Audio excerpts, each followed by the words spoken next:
blah blah blah blah blah blah blah blah.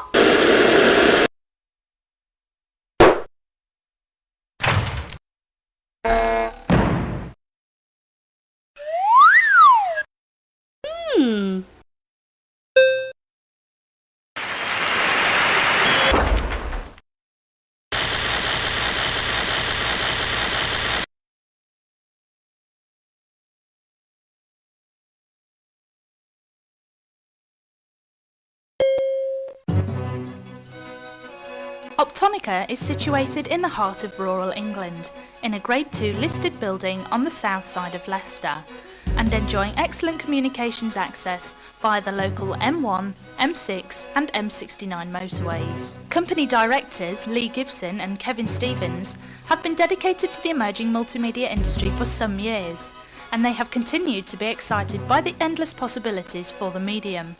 Optonica's dedicated production and development personnel have many collective years' experience in the field of multimedia development and production, a young and friendly team working together to produce the best in multimedia. It is the synergy of both production and software development which gives Optonica its strength and diversity. The production department is provided with custom production tools by the software development department. In return, the development department can see how authoring tools perform in the real world on live multimedia data, allowing them to be honed for maximum operability.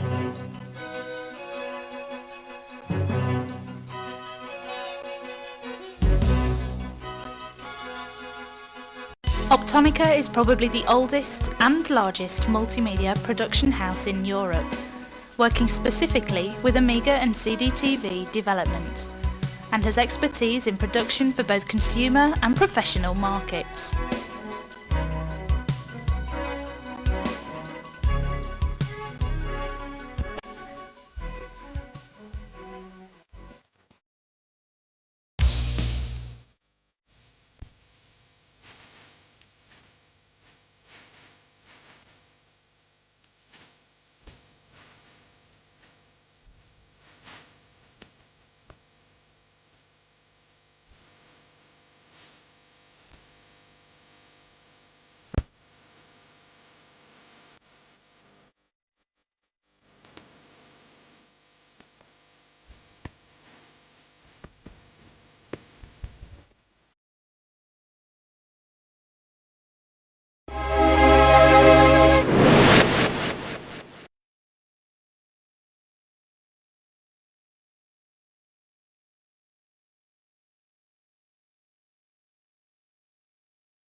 Pandora's CD has been designed for ease of use.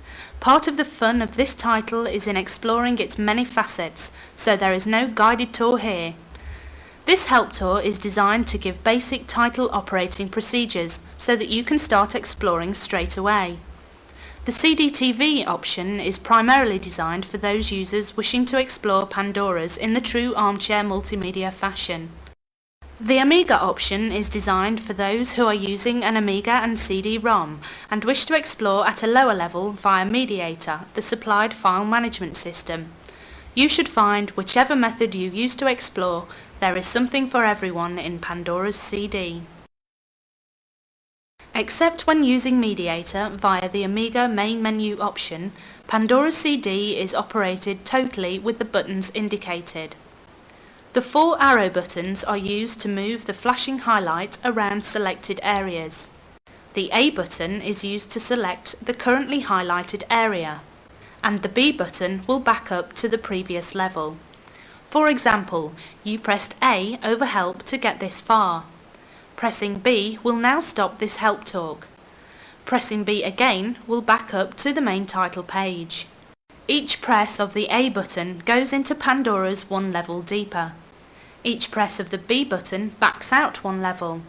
Continually pressing button B will always eventually return you to the main menu. For your convenience, during any multimedia clip of pictures and sound, pressing button A will pause. Pressing the button again will restart the clip. That's all there is to it. Now press B to return to the main title page and let the fun begin.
Please refer to the Help option on the main menu page.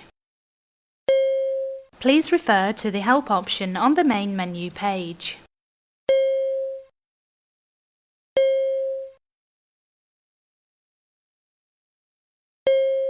Optonica are currently producing a range of products for the AMIGA and CDTV.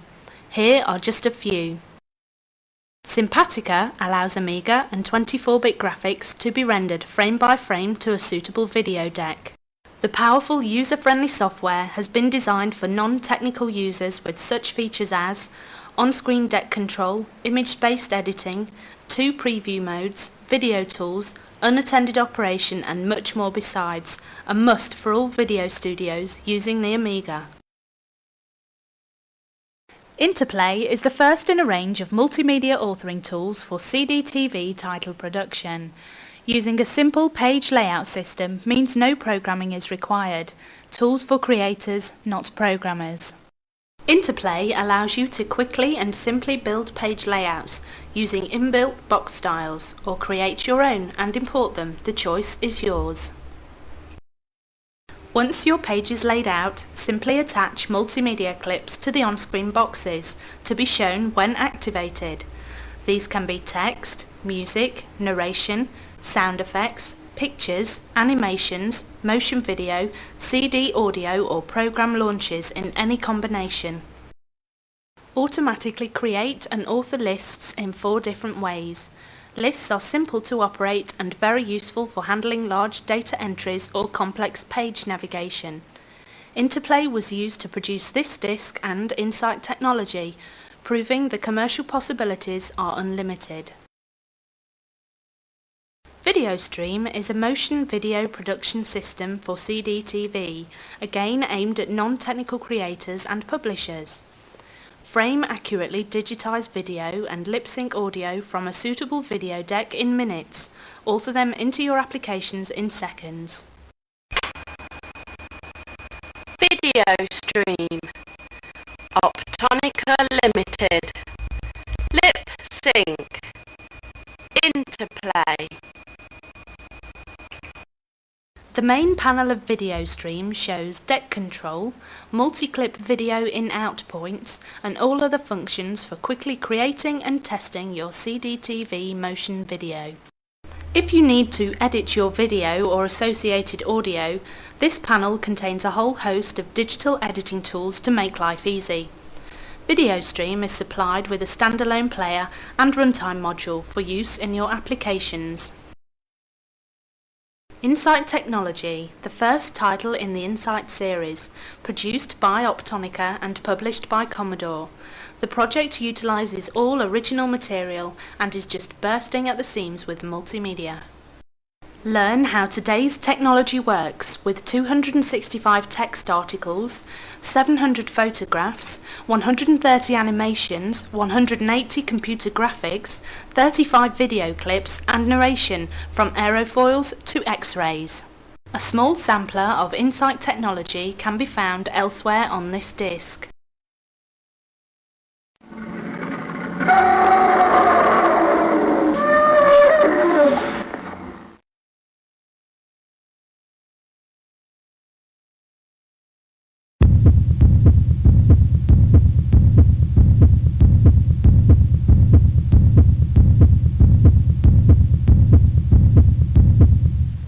Pandora's CD, a multimedia CDTV sampler. We hope you are enjoying this first disc in the Pandora's series. Currently in production is Pandora's 2, which will contain all new material from the world of CDTV multimedia. All registered owners will be sent a 50% discount voucher for Pandora's 2 automatically when it is available, so register today on the registration card found in the disc pack. Optonica have produced a suite of software exclusively for CD Interactive Limited for use with their ExpandView video wall systems. Studio VIP allows authoring and playing of computer graphic presentations on the video wall. User-friendly presentation sequencing with photographic quality images, text, animations and stunning special effects. Each page of a presentation is produced in the editor. Backgrounds are grabbed from a camera and text is then added. Hit finished and the page is automatically added to the presentation.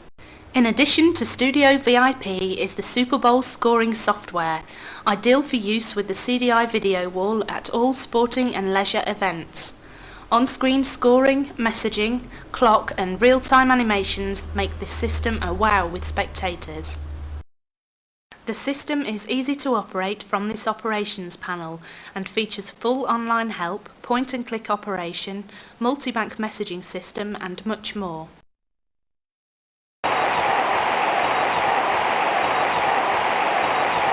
For more information on ExpandView walls, Studio VIP or Super Bowl, please contact CD Interactive Limited.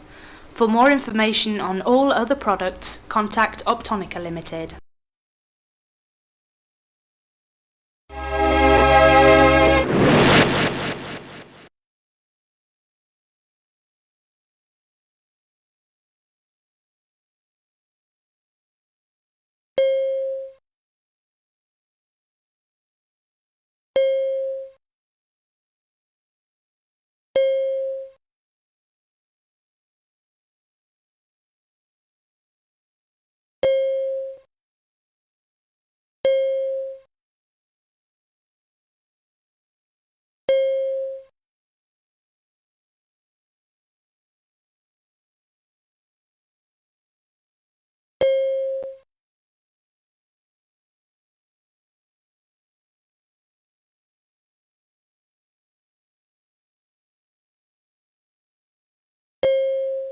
Milton Keynes is strategically placed between London, which is approximately 50 miles due south, and Birmingham, which is 65 miles due north. It is directly beside the M1 on junctions 13 and 14. It is also on the intercity railway line from Euston to Birmingham, Manchester and Glasgow. The Milton Keynes railway station is very accessible, being no more than a mile from the city centre. Milton Keynes is England's newest city, which is forever expanding. Strictly speaking, it cannot actually be classed as a city, since it does not have a cathedral. However, the town of Milton Keynes was affectionately termed one when it was designated in 1967. The city was designed to achieve all the most desirable aims of any city, with a combination of homes, workplaces, shops, leisure and cultural facilities, set in a clean and peaceful environment, the result being an increase in population of more than 140,000 since 1965.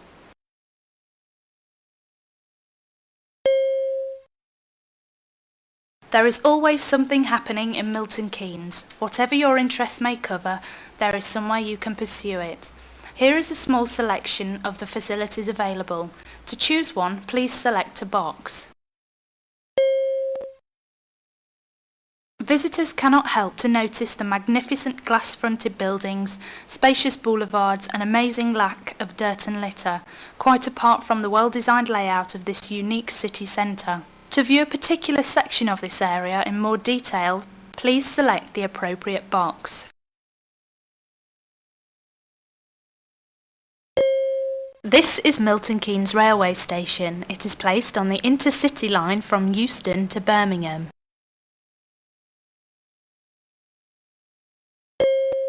This recently constructed area is the Leisure Plaza. It contains a wide variety of leisure facilities, including an international-size ice rink with seating for over 2,500 spectators and a 36-lane 10-pin bowling centre. Evening entertainment has also been incorporated into this busy area, including the Golden Flamingo, which is a nightclub and discotheque, and the Moonshine Cafe, which is an attractive bar and restaurant.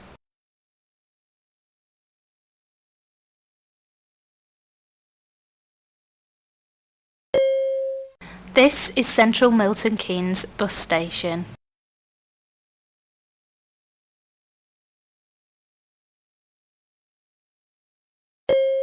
This is the Central Business Exchange of Milton Keynes. This recently constructed building is the Church of Christ the Cornerstone and is the main church of Milton Keynes. The inauguration ceremony took place on the 12th of January 1992.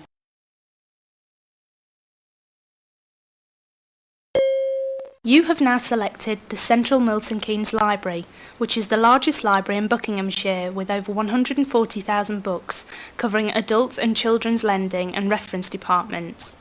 It has facilities for photocopying, a microfilm and microfiche reader and printer, and a separate cassette and compact disc library. A meeting room and display area is also available where local groups may promote their activities. The reference library contains a large collection of local history documents and general information on Milton Keynes.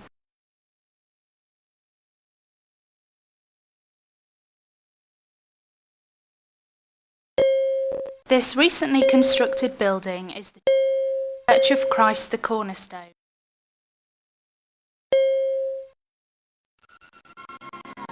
Milton Keynes Shopping Centre is one of Europe's largest enclosed shopping complexes, attracting visitors from all over the UK and even abroad. It comprises of two main arcades leading to over 130 shops, ranging from large department stores to smaller specialist shops, banks, estate agents and opticians. Complementing these are a wide variety of restaurants, cafes and pubs.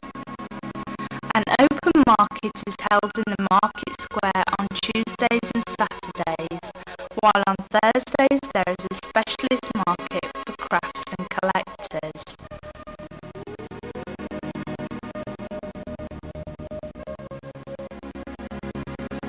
The complex was purposely built to be at ground floor level only, making it ideal for elderly and disabled people.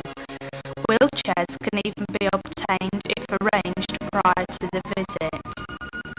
Parking is not a problem as the building is surrounded with over 12,000 spaces, mostly free, and disabled spots directly outside all the entrances.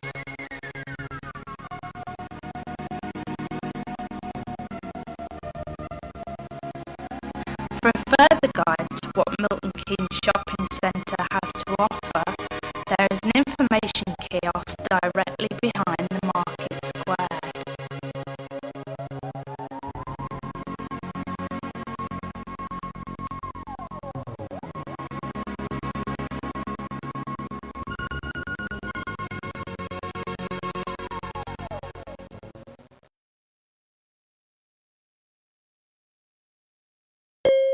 You have now selected the Central Milton Keynes Library, which is the largest library in Buckinghamshire with over 140,000 books, covering adult and children's lending and reference departments. It has facilities for photocopying, a microfilm and microfiche reader and printer, and a separate cassette and compact disc library. A meeting room and display area is also available where local groups may promote their activities. The reference library contains a large collection of local history documents and general information on Milton Keynes. This is the food centre and is part of the Milton Keynes shopping complex.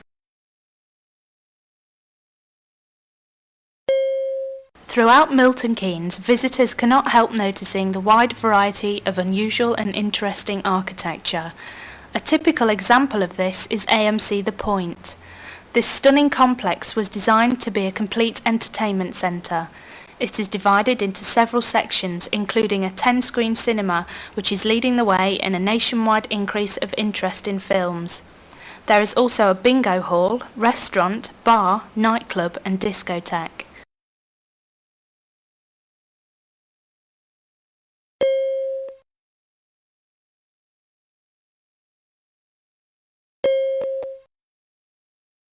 Here are two parks, which are typical examples of the wealth and variety of parkland available in Milton Keynes.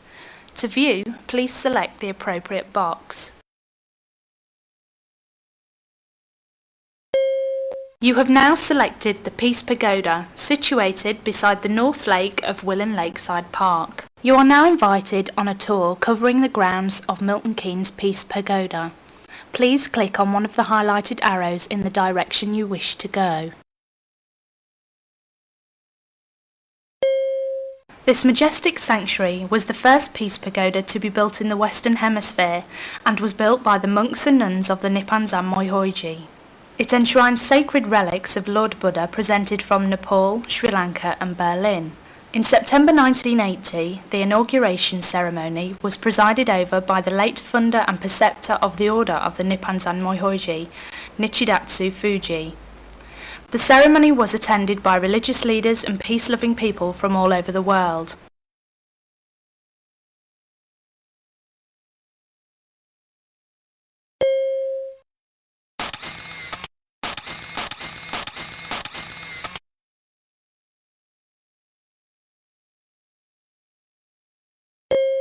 All around the pagoda and temple, cherry trees and cedars were planted, 1,000 in all, in remembrance of the victims of all wars.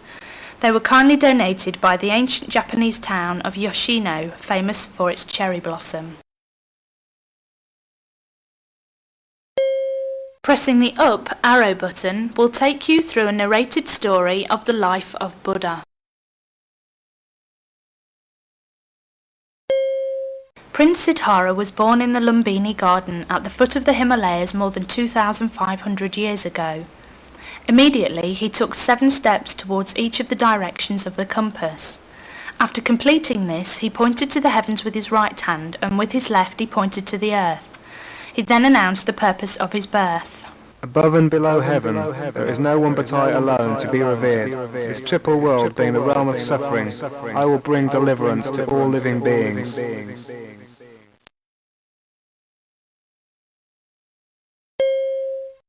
Prince Siddhara was born into a wealthy family and grew up in the luxury of his father's palace. However, he soon came to realise that life was full of sickness, old age and death, and abandoned this lifestyle to become a homeless wanderer in search of enlightenment. While searching, he mastered all spiritual teachings and devoted himself to self-torment, always weak and hungry. He lived with 5 other disciples in complete poverty. Discovering that this was not the way to truth, he then vowed to sit under a Bodhi tree until he found enlightenment, and therefore was able to fulfill his promise of saving the world.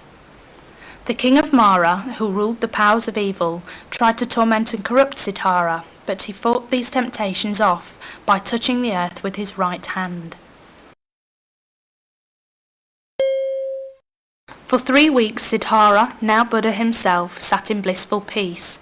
The gods and Brahma kings who oversee the world arrived and greeted him, entreating him with clasped hands to start his sacred mission of bringing peace to the world and rolling the wheel of Dharma.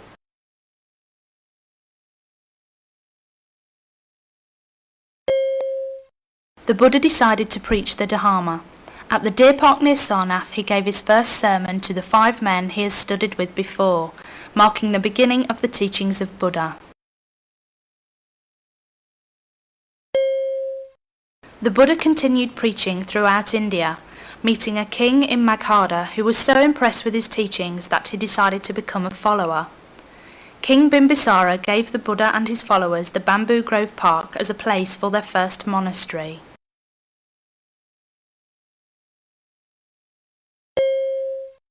The Buddha continued preaching and travelling for 40 years until he arrived at the Divine Vulture Peak, where he gave his most important sermon to the gods and his followers.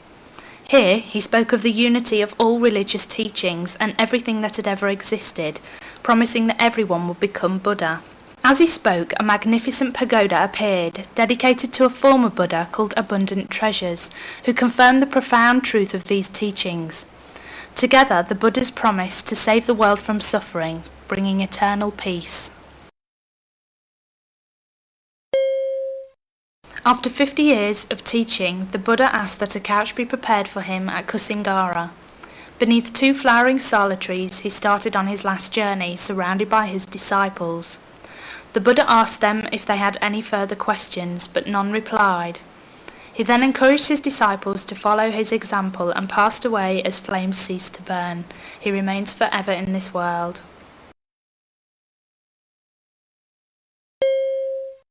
Prince Siddhara was born in the Lumbini Garden at the foot of the Himalayas more than 2,500 years ago.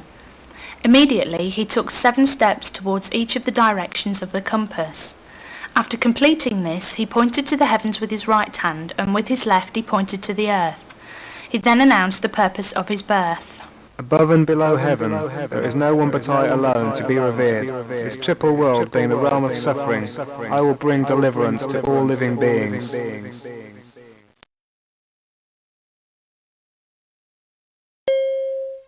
You are now invited on a tour covering the grounds of Milton Keynes Peace Pagoda.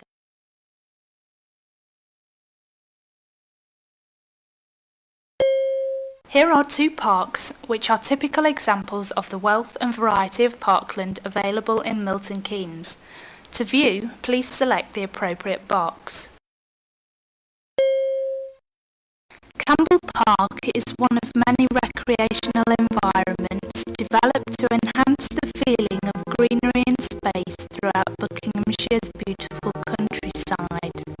It stretches from the city centre shopping building down to the Grand Union Canal, with the leisure route continuing on through Newlands into another parkland, Woolen Lakeside Park.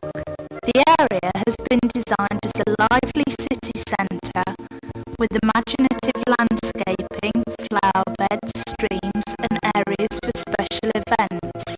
Modern art has also been incorporated into the surrounding environment, with sculptures such as the Head, produced by Alan Jones in 1990, and the carved column, carved in oak by locally based sculptor Robert Koenig.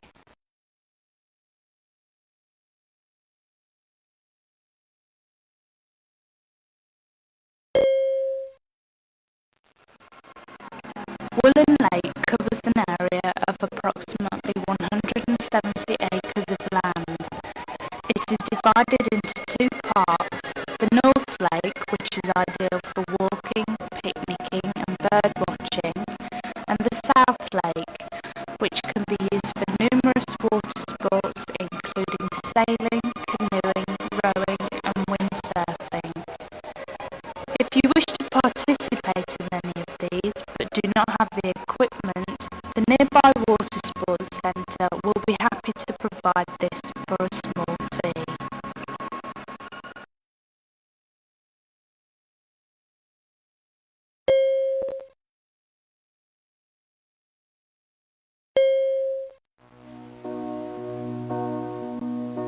Milton Keynes has encouraged an impressive collection of works of art, making an important contribution to the character of the city. Altogether there are 90 works throughout the county and 26 of those are in the city centre and the surrounding parks. Here are a few examples of what can be found, helping to show the extensive collection Milton Keynes has to offer. This bronze sculpture is called The Whisper and was created by Andre Wallace in 1984. You will find this immediately outside Central Milton Keynes Library. Octo is a stainless steel sculpture produced in 1980 by Wendy Taylor. It can be found in Central Milton Keynes. The Black Horse was sculptured in bronze by the internationally renowned artist Elizabeth Frank and can be found in Central Milton Keynes. The Carved Column is an oak carved sculpture by locally based sculptor Robert Koenig. It was sited in Campbell Park in 1991.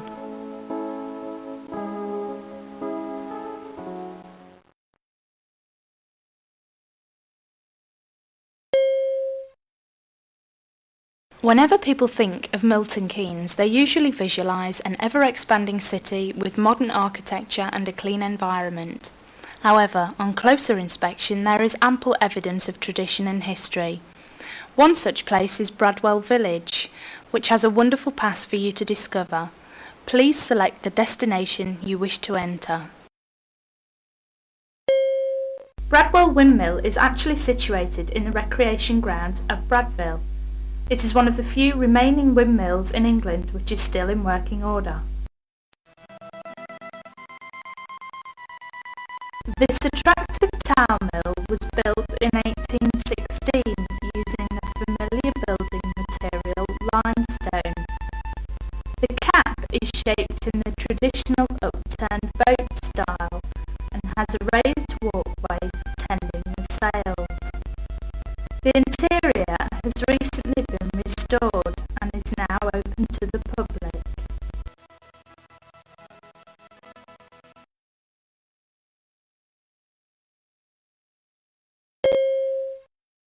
While Milton Keynes has developed, it has become the most intensively studied archaeological landscape in the country. In 2 decades, 10,000 years of history has gradually been uncovered.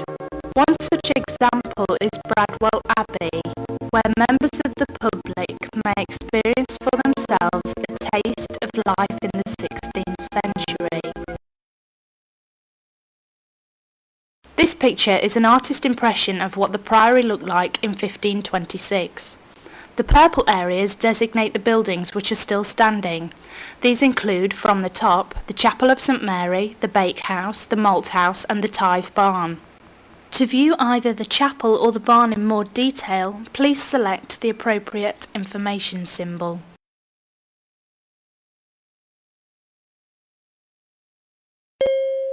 Since 1350, the chapel was used as a shrine for pilgrims, but by 1844 a horrified visitor found it being used as a stable.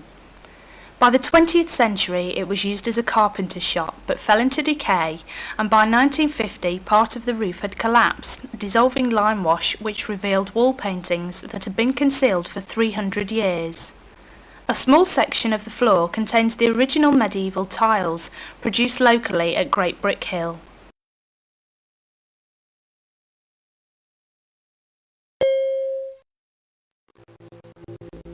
This was the priory tithe barn, where the monks would have stored grain and other produce paid to the priory as rent from their tenants. The building was built in the early part of the 14th century and was originally 106 foot in length, but has since been shortened, probably after the suppression in 1524.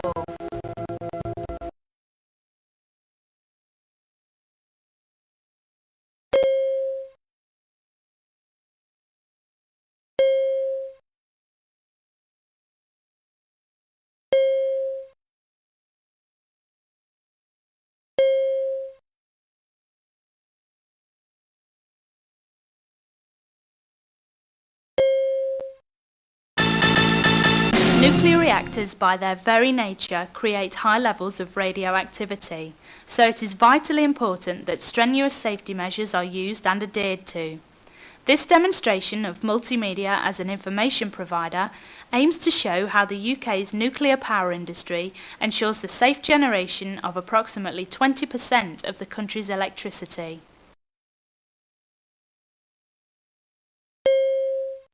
The decision on where to site a nuclear power station is one that depends on various issues.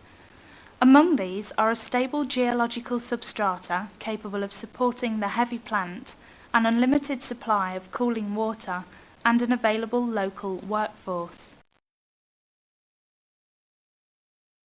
Careful consideration is also given to the potential impact on the external environment, and the area surrounding the power station is constantly monitored to make sure any minimal disruption occurs to people, wildlife and plant life. Safety is a key feature in choosing where to build a nuclear power station and remains a major priority throughout the station's life. No more so than in conjunction with the reactor itself, which is encased in a reinforced concrete pressure vessel over 3 meters thick. The control rods which slow down or stop the reactor are allied to an automatic shutdown system, which operates in the event of safety limits being exceeded.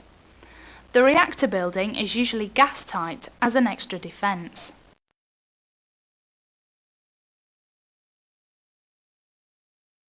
If the station suffers a power cut, the gas turbine backup generators are used as an alternative energy source. The safety systems and indeed all aspects of the plant are constantly monitored and checked by highly trained staff. The staff themselves, as well as their environment, are regularly monitored to ensure none of the workforce receives amounts of radiation above the stated safety limits. This is done in a number of ways, including the use of dose meters, film badges and radiation monitoring screens. Protective clothing and radiation shielding is also available when necessary. Another area where safety is of great importance is in the transportation of the irradiated fuel rods from the power station to the reprocessing plant. Specially designed containers forged from single ingots of steel, weighing 45 tons and measuring 235 centimetres on each side, carry the spent fuel rods. In 1984, the strength of these flasks was put to the test when one was hit head-on by a train travelling at 100 miles per hour. The train was destroyed, but the flask remained intact.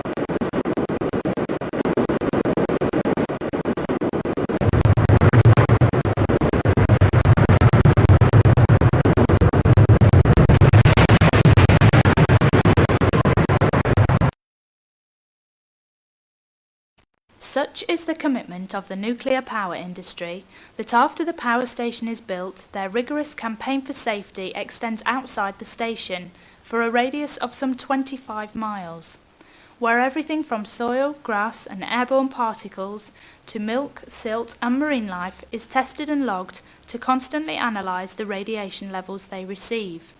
The UK's nuclear power industry, in conjunction with the Independent Nuclear Installation Inspectorate, the International Atomic Energy Agency and various government departments, such as the Department of Energy, are striving to produce electricity in a clean, efficient but above all safe manner. The industry knows that safety can only be assured by scrupulous care in design and construction, the extensive training of personnel in all forms of safety procedure, and a work ethic that ensures these procedures are carried out.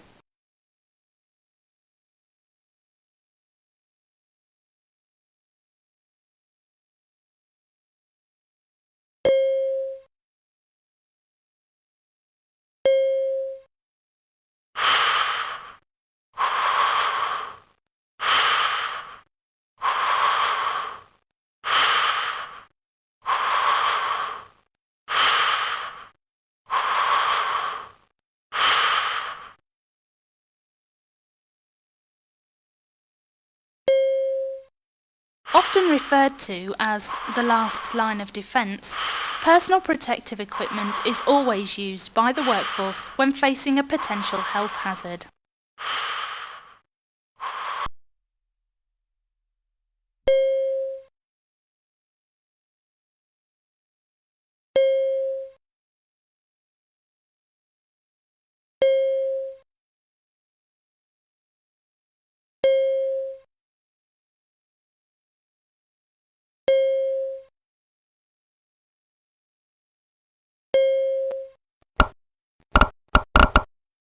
Geiger counters detect and count alpha particles located in rays emitted by radioactive decay.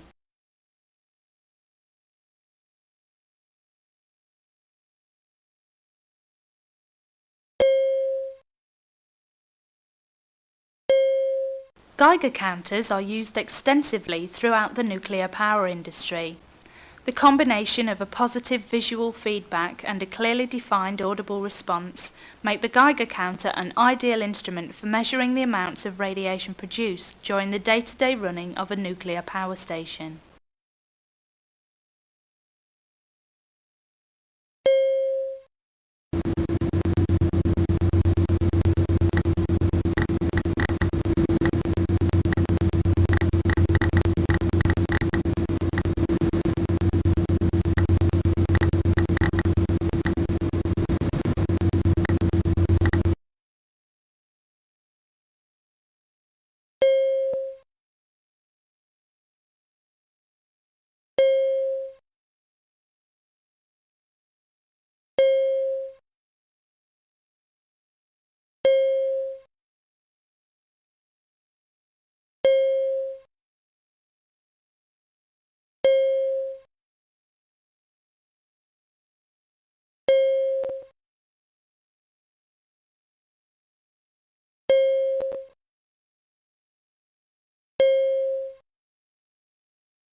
Taste, a highly localized but nevertheless important ability, is sensed by groups of specific receptors on the upper surface of the tongue.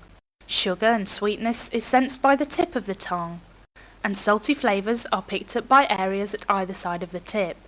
At the sides, the taste buds detect sour flavours, and at the back of the tongue, bitter tastes are detected. These four basic taste types combine to make individual flavours for all our foods.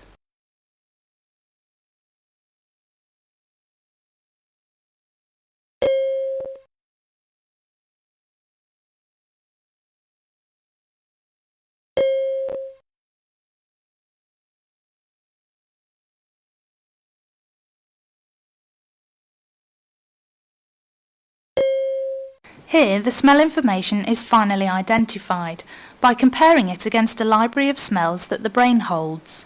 New smells are associated to other, similar smells, then recorded for future reference. The olfactory bulb collects the raw impulses from the receptors and processes them ready for receiving by the cerebral cortex. These receptors pick up chemicals in the air and stimulate electrical impulses sent to the olfactory bulb. The mucus layer in the nose gives protection for the sensitive nasal lining and acts as a trap for smells. The nostrils gather the raw information, which is usually found as molecules of a substance borne on the air.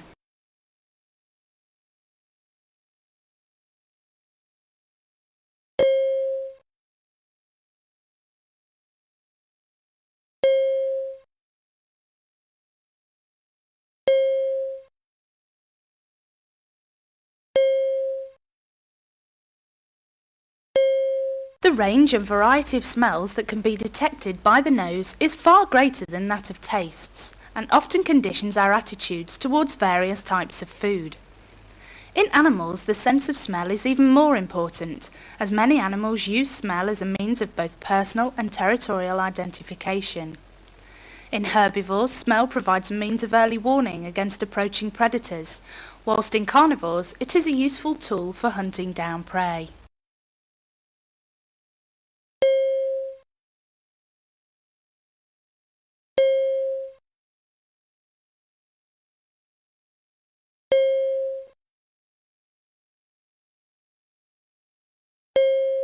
Food must be moistened to provide the best taste information. Saliva is often produced from these glands in response to a smell received by the nose. These nerve fibres carry the taste information to the appropriate area in the brain. Chemicals washed down from the food by the saliva change the electrical pulses in these taste receptors, causing them to give out signals to the brain. These projections on the surface of the tongue enable us to draw chemicals from our food and channel them towards the taste buds.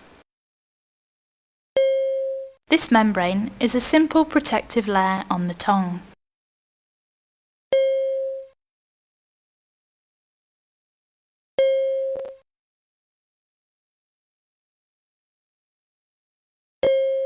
These nerves carry information from the cochlea to the brain. The cochlea is a coiled organ filled with liquid, which moves with the sound vibrations from the ossicles. This movement stimulates receptors, which send signals to the brain. The ossicles consist of a group of bones called the malleus and stapes, which amplify the vibrations from the eardrum. The eardrum is a tight membrane which vibrates as the sound waves strike it. The outer ear acts as a receptor, collecting sound and channeling it towards the middle ear. The middle ear acts as an amplifier to the sounds collected by the outer ear. The inner ear converts the vibrations into electronic signals which can be understood by the brain.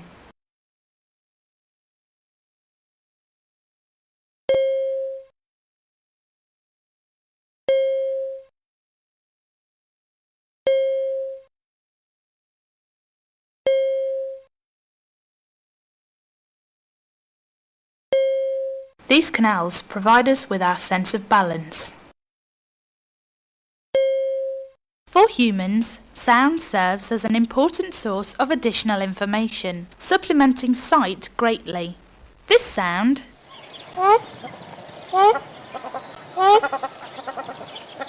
is identified as a creature, but until we see the correct image, we cannot be sure.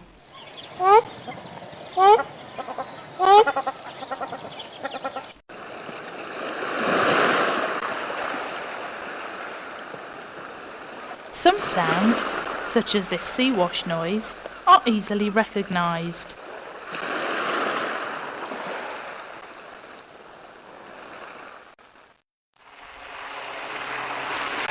Whereas others are less readily identifiable.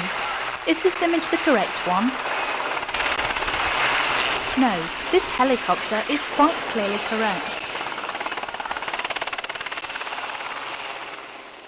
And this sound could easily be either this lemonade bottle opening or this snake. Without an appropriate image, sound itself is an unreliable and incomplete source of information.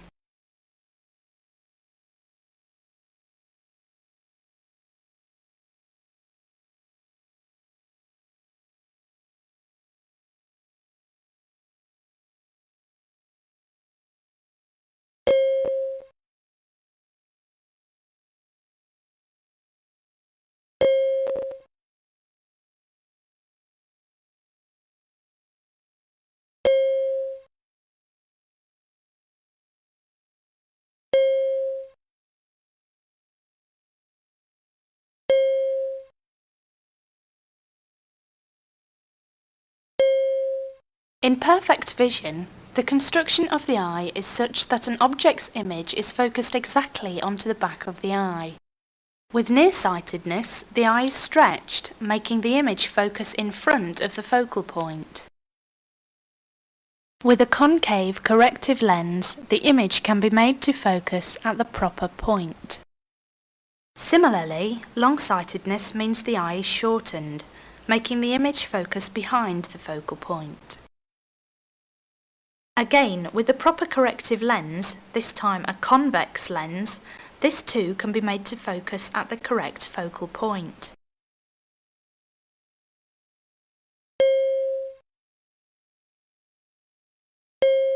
The image perceived by each individual eye is mostly blurred and is only an offset portion of our whole picture. Only after processing by a special area in the brain called the visual cortex can the whole image be shown.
At the inner corner of the eye, the tear duct produces a salty fluid, which periodically washes the eye and keeps it free of dust and infection.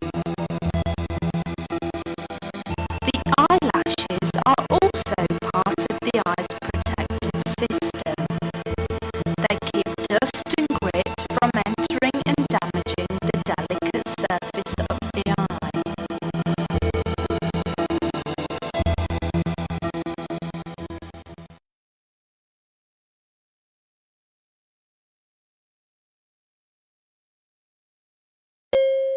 The conjunctiva is a membrane that protects the eye from damage by dust and grit, and also allows the eye to be opened whilst underwater without flooding the socket. The optic nerve is a group of nerve fibres that carry the information received by the eye to the brain.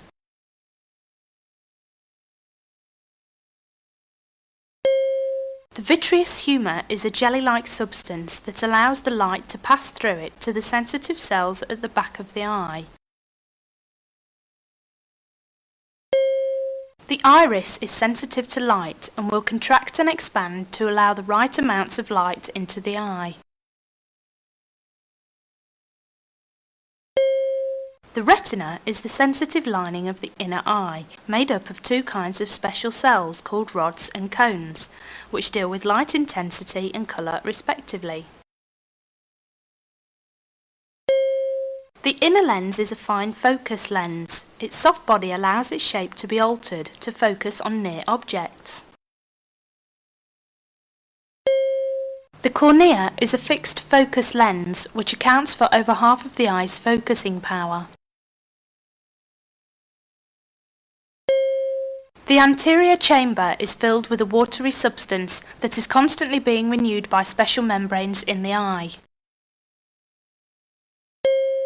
The conjunctiva is a membrane that protects the eye from damage by dust and grit, and also allows the eye to be opened whilst underwater without flooding the socket. The optic nerve is a group of nerve fibres that carry the information received by the eye to the brain.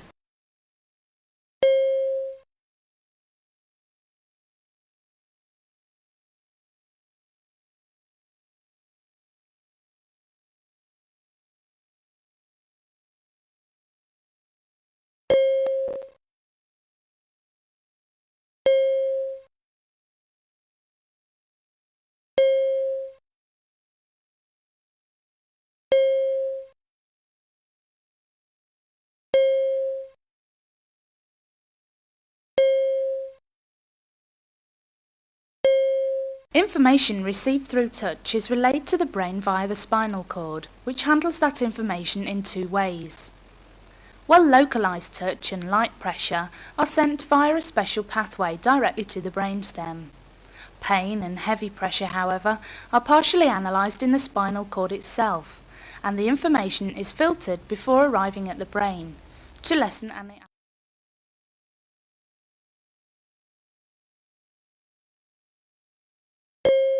Information received through touch is relayed to the brain via the spinal cord, which handles that information in two ways. Well-localized touch and light pressure are sent via a special pathway directly to the brainstem. Pain and heavy pressure, however, are partially analysed in the spinal cord itself, and the information is filtered before arriving at the brain, to lessen any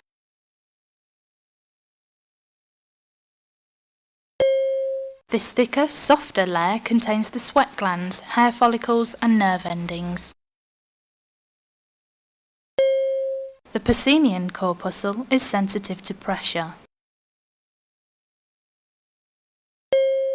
The Krauss corpuscle is sensitive to cold. Pain receptors are located very close to the epidermis, making them extremely sensitive. Almost all body hair has pressure receptors wrapped around their roots, making them sensitive to even the lightest touch. The epidermis is the constantly self-renewing outer layer of skin which protects us from the elements. The Ruffini corpuscle is sensitive to heat.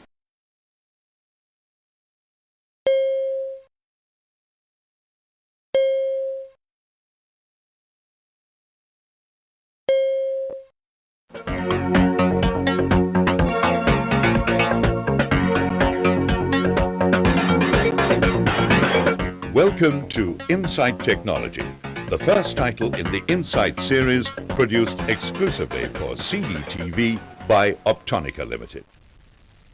Enter a world where you can explore with interest the varied and exciting topics contained within. Have you ever wondered how things actually work? From the humble ballpoint pen to the mighty space shuttle. Well, Insight Technology is here to answer your questions. With over 300 full-color computer graphic images ranging from static exploded diagrams to wonderful animations.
Robot hands, or manipulators, were first described in the 1950s by Cyril Walter Kenwood.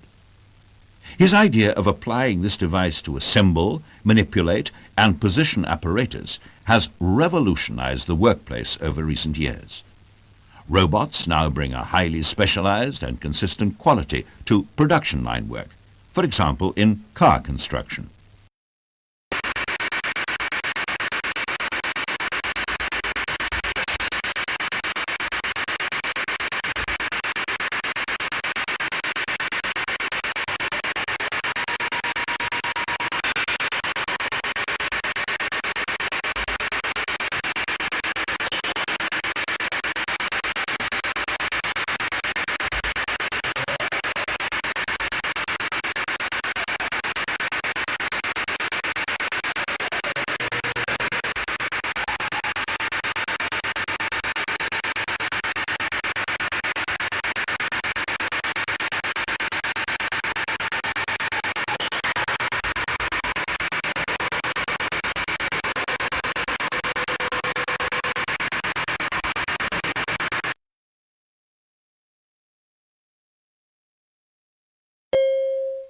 Robots in industry are machines designed to do specific repetitive jobs. They're often powered by hydraulics and receive their instructions from a computer.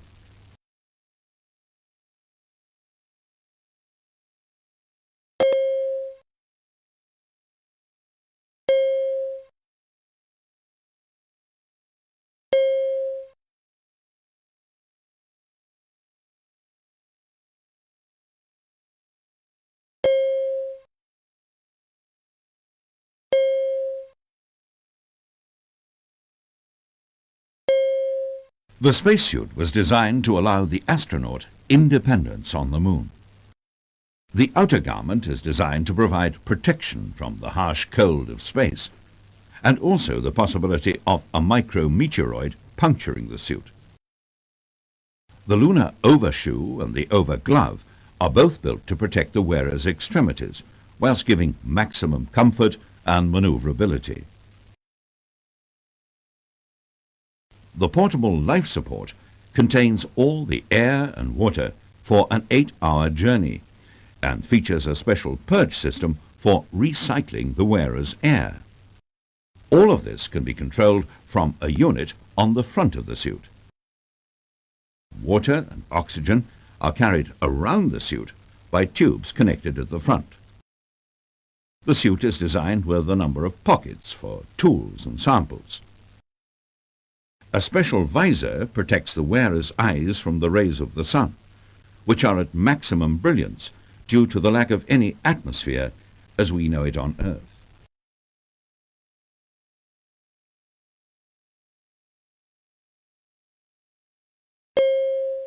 The spacesuit is a highly complex and special self-contained environment suit.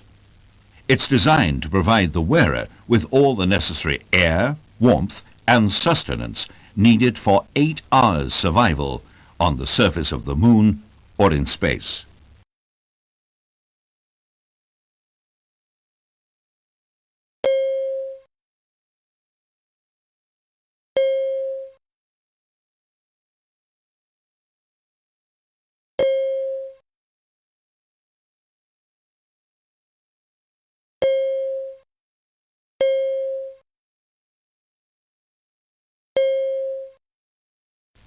The manual typewriter uses a system of key-operated levers to bring individual typeface letters onto the paper. Because it has no electrically powered parts, the manual typewriter relies entirely on the force that the typist puts on the keys to print a clear, strong character.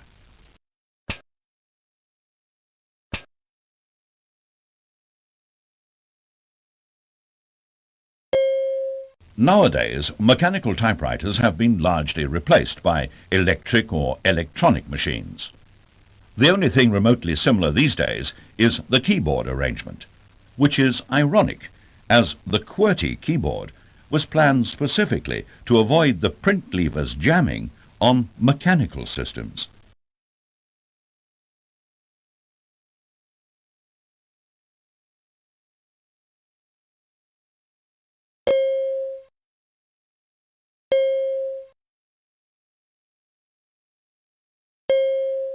An ultrasound scanner uses a beam of focused sound which echoes off the denser areas within the body, such as the form of an unborn child within its mother's womb. From these returning echoes, a picture of the baby can be constructed.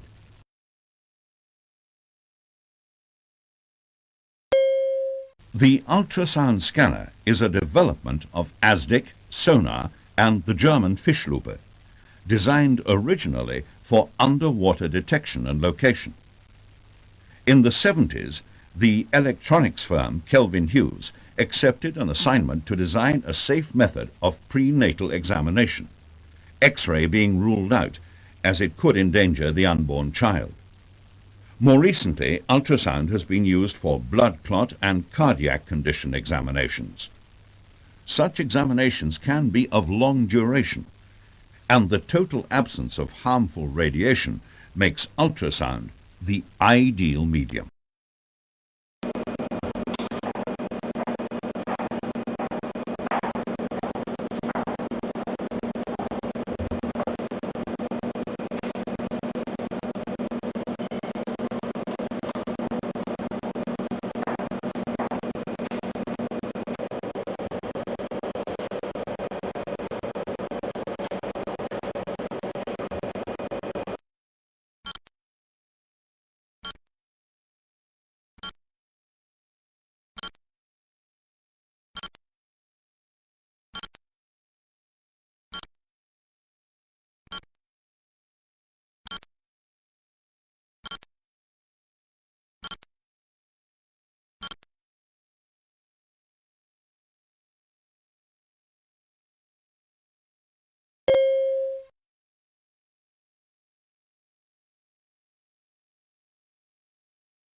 The term handgun covers all single-handed shooting equipment from the revolver to the modern automatic pistol.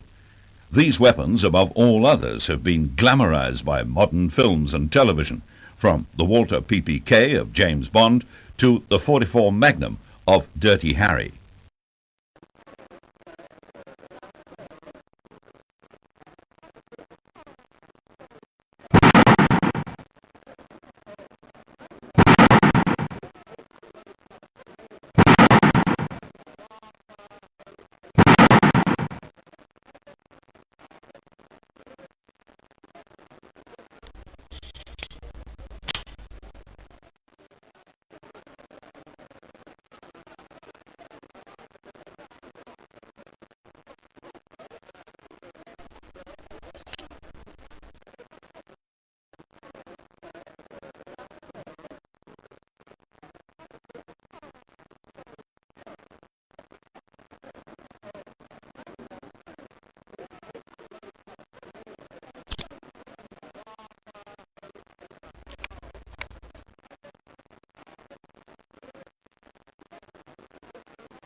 In a domestic cylinder lock, an alignment of pins and drivers makes up the combination.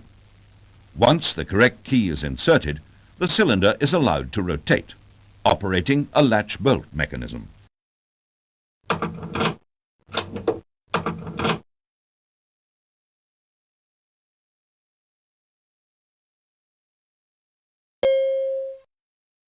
In a domestic cylinder lock, an alignment of pins and drivers makes up the combination. Once the correct key is inserted, the cylinder is allowed to rotate, operating a latch bolt mechanism.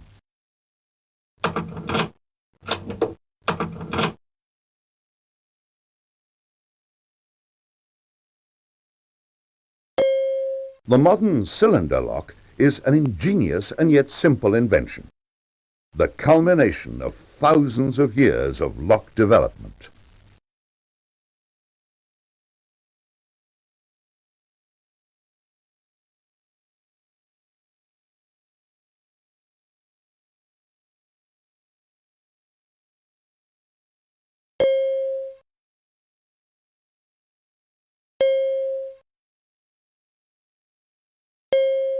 The acme of luxury must surely be the electric corkscrew.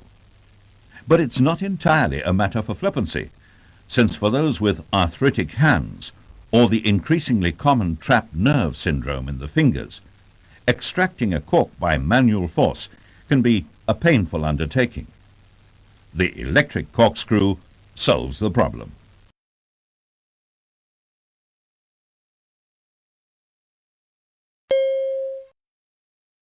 A modern corkscrew is basic physics in action.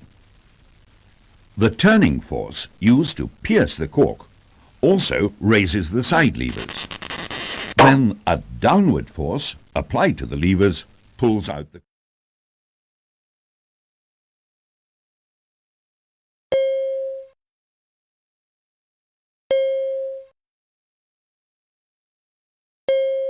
The principle on which cat's eyes in the road work so efficiently differs considerably from that of, say, a mirror which reflects all the light it receives. A mirror is opaque, but a cat's eye is translucent, indeed almost transparent, so that the whole glass globule becomes luminescent, and thus, when confronted by a car's headlights, acts almost as an electric bulb in its own right. Cat's eyes were designed primarily to assist drivers in misty or foggy conditions.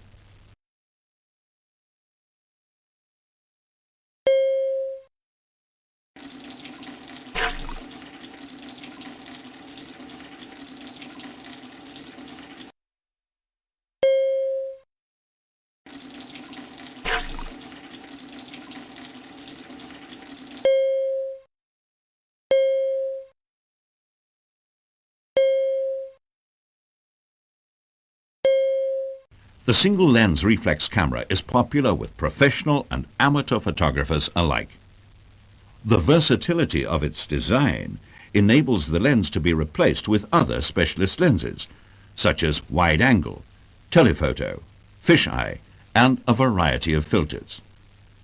The SLR uses a moving mirror to view and focus the object being photographed, allowing the photographer to see exactly what will go onto the film when the shutter is opened.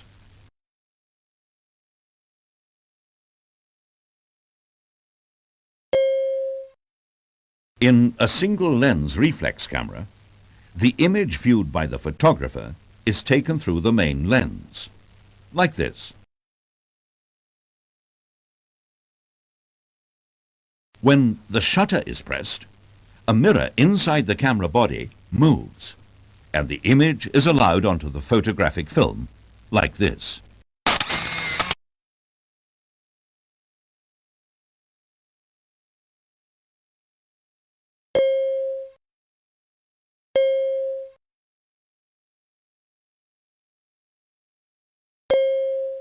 In a barcode scanner, the infrared beam is directed across the barcode by a holographic disc lens. The reflected beam is then picked up by an infrared detector, where it's converted into electronic signals that can be read by the checkout microprocessor.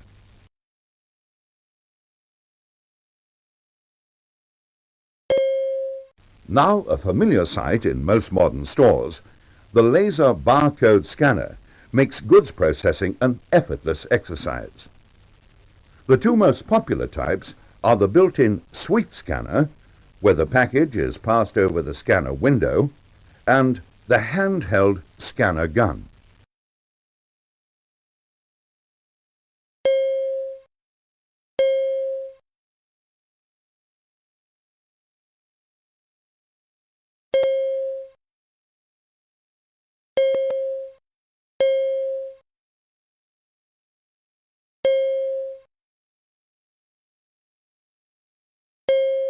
Would you like to play a game? Yes? Then press button A on your controller. Do you know how many orange pieces there are here? You do? Then pick the right number from the row at the bottom and we'll see if you are right.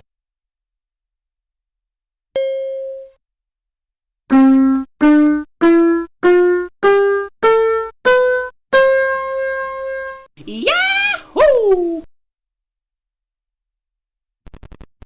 What about these plums? Don't they look tasty? Can you count them?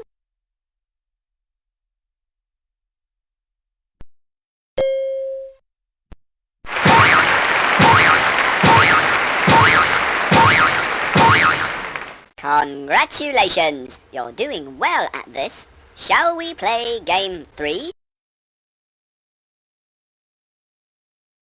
Look at these pretty balloons. Aren't they colourful? How many can you see here? Right again. Aren't you clever? Let's see if you can answer the next one.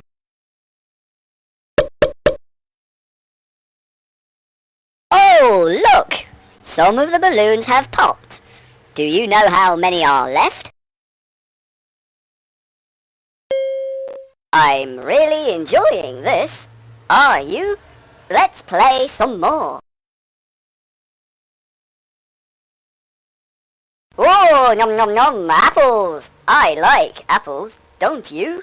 How many can you see here?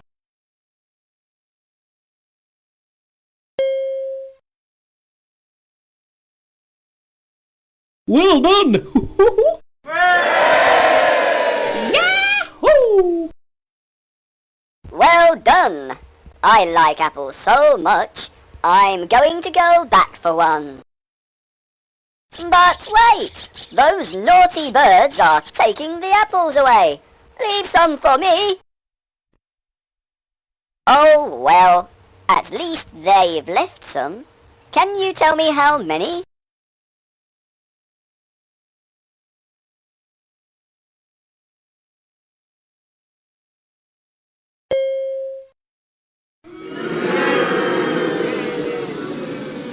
Never mind. Try again. Oh well, at least they've left some. Can you tell me how many?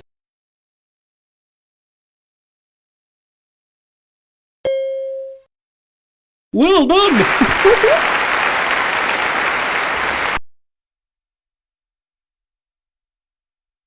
Hooray! Haven't you done well? I have enjoyed our game, haven't you? Let's play again soon.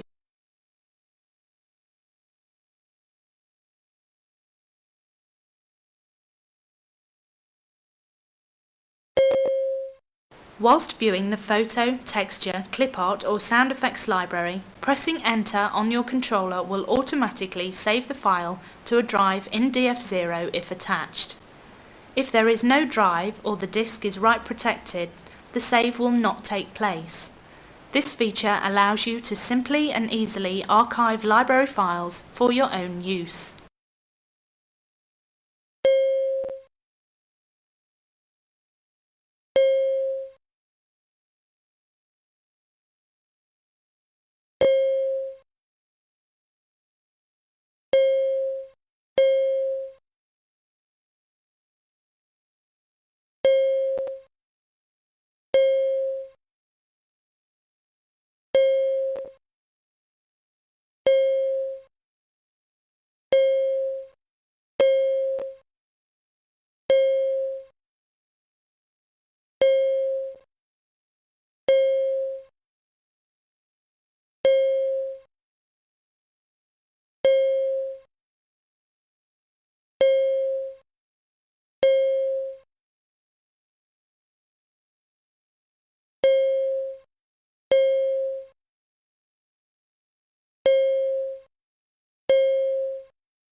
Whilst viewing the photo, texture, clip art or sound effects library, pressing enter on your controller will automatically save the file to a drive in DF0 if attached.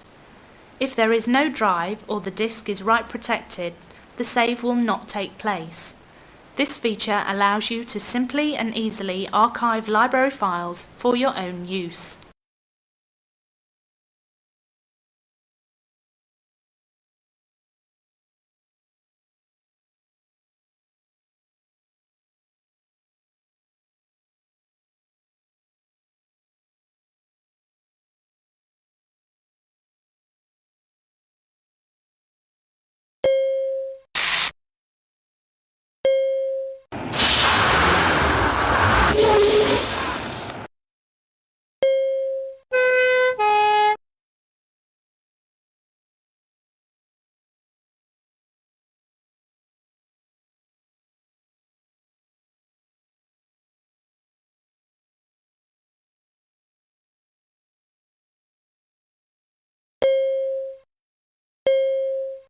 Whilst viewing the photo, texture,